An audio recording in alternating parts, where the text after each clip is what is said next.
Hello दोस्तों, नमस्कार। आपका मेरे चैनल एग्री नॉलेज में स्वागत है। तो दोस्तों, आज हम बात करेंगे कि जब हम अब रुपाई करवा चुके हैं और रुपाई के बाद जो है वो कौन कौन सी ऐसी खादें हैं जिनका हम उपयोग कर सकते हैं जिससे कि हमारे धान की फसल में जो है वो कल्ले अधिक से अधिक आएँ, इनकी वृद्धि बढ़िया तरीके से हो और इसमें जो है वो रोग की जो संभावना है वो कम से कम हो और हमारा पौधा जो है वो अच्छे तरीके से उत्पादन दे। तो इसके लिए दोस्तों,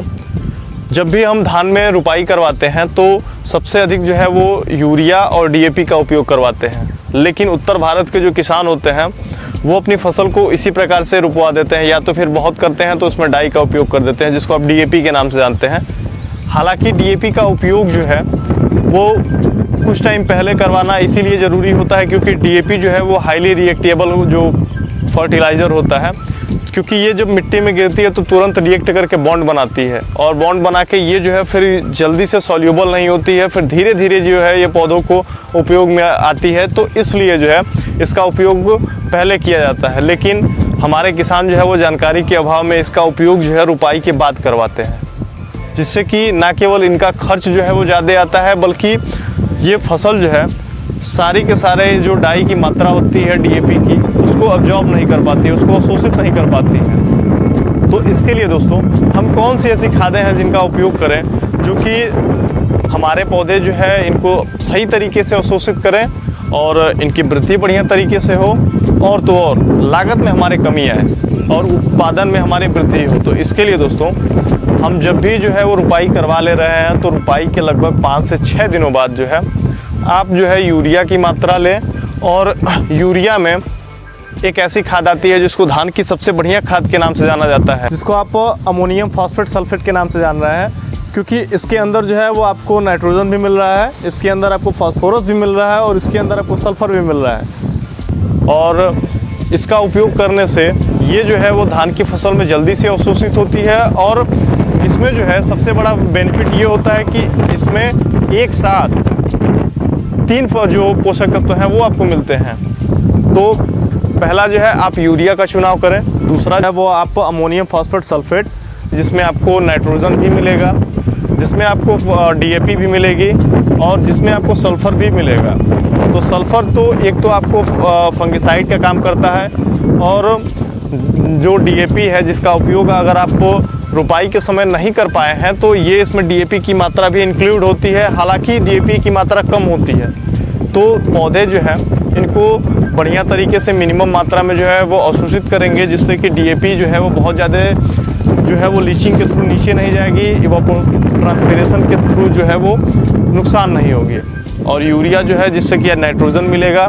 तो वो जो है वो नाइट्रोजन की पूर्ति करेगा ही करेगा। इसके साथ जो है दोस्तों, आप जो है जिंक का उपयोग करिए। आप सभी लोग जानते होंगे या फिर बहुत से ऐसे लोग हैं जो कि जानकारी के अभाव में जिंक का उपयोग नहीं करते हैं। लेकिन जिंक एक ऐसा माइक्रोन्यूट्रिएंट होता है जो कि पौधों के लिए बहुत ज़रूरी होता है, क्योंकि और सबसे बड़ी बात यह है कि हमारी जो उत्तर भारत की मृदाएं हैं इसमें मुख्य रूप से जिंक की ही कमी पाई जाती है। तो जिंक का उपयोग जो है आप अपनी फसल में ज़रूर करें। तो इसके लिए आप जो है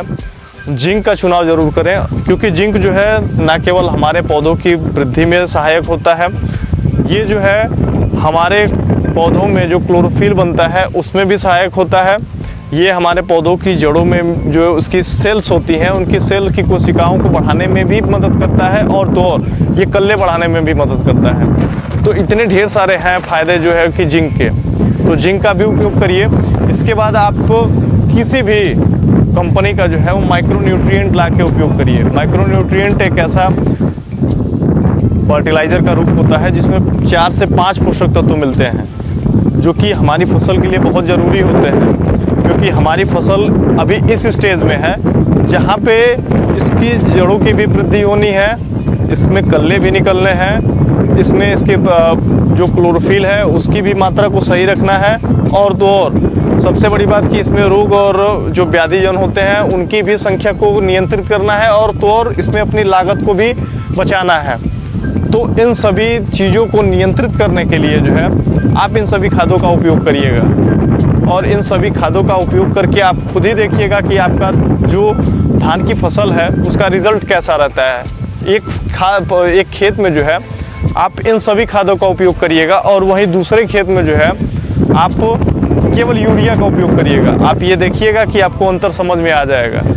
हालांकि यूरिया का जो प्रयोग करने से एक चीज़ ये होता है कि हमारी फसल जो है वो बहुत तेज़ी के साथ बढ़ती है, लेकिन दूसरा इसका निगेटिव इम्पैक्ट ये है कि ये जो है हमारे पौधों की वृद्धि को बढ़ाता है, लेकिन इनकी तनों को कमज़ोर करता है, इनकी जड़ों की वृद्धि को रोकता है, जिससे कि हमारी फसल बढ़ती तो है, देखने में तो बहुत अच्छा लगता है, लेकिन बाद में वही होता है कि जब इसमें बालियाँ आनी शुरू होती हैं, फूल लगने शुरू होते हैं, तो हमारी फसल गिरेगी ही गिरेगी। और सल्फ़र जो है एक तो फंगिसाइड का काम करता है, तो जो बाद में चल के जो बीमारियां लगती हैं या फिर अभी जो बीमारियां लगती हैं उनसे आपको छुटकारा मिलेगा। तो दोस्तों ये सारी जो खादें हैं इनका उपयोग जो है अभी आप अपने धान की फसल में करेंगे तो आपको जो है वो रिज़ल्ट के तौर पे अंतर खुद देखने को मिलेगा। तो उम्मीद है दोस्तों कि आपको ये जानकारी अच्छी लगी होगी।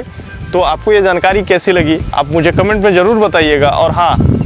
खेती बाड़ी से जुड़ी जानकारियों के लिए आप मेरे चैनल को लाइक और सब्सक्राइब करना ना भूलिएगा।